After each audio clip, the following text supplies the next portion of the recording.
ముఖ్యమంత్రి చెప్పినట్టుగా ప్రతి సంవత్సరం కూడా బటన్ నొక్కితే ఒకేసారి రాష్ట్రంలో ఉన్న మహిళలందరికీ కూడా ఎలిజిబిలిటీ ఉన్న అందరికీ పడేవి. కానీ ఈ రోజు ఏ విధంగా మోసం చేస్తుంది కూటమి ప్రభుత్వం. ఇది అధికారంలో రావటం కోసమే మేనిఫెస్టోలో అబద్ధాలు చెప్పారు. మహిళల్ని మోసం చేసిన వాళ్ళు ఏ రాష్ట్ర చరిత్రలో ఏ ముఖ్యమంత్రి కూడా బాగుపడిన దాఖలాలు లేవు.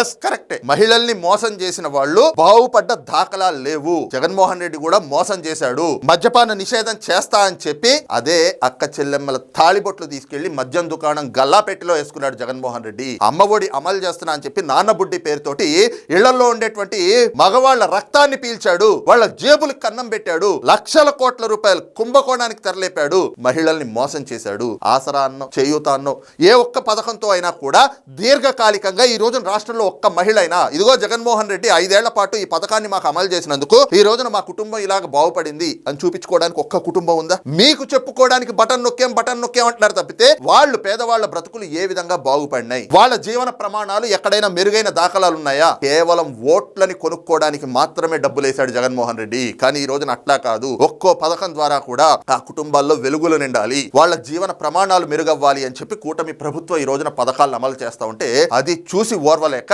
ఈ రకంగా మహిళల్ని మోసం చేసిన వాళ్ళు ఏ ముఖ్యమంత్రి బాగుపడ్డు అని చెప్పి స్టేట్మెంట్ ఇస్తా ఉంది. ఎవరి గురించి? జగన్మోహన్ రెడ్డిని గురించి. ఆవిడన్న మాట జగన్మోహన్ రెడ్డికి వర్తిస్తుంది. ఎందుకంటే నాశనం అయిపోయింది జగన్మోహన్ రెడ్డి కదా. మహిళల్ని ఏ రకంగా ఉసురుకి పెట్టాడో వాళ్ళ ఉసురు పోసుకున్నాడు జగన్మోహన్ రెడ్డి. అందుకే 151 నుంచి 11 స్థానాలకి పతనం అయిపోయాడు. ఈ రోజున రోజా గారు నేరుగా విమర్శిస్తుంది ఎవరిని అంటే జగన్మోహన్ రెడ్డినే.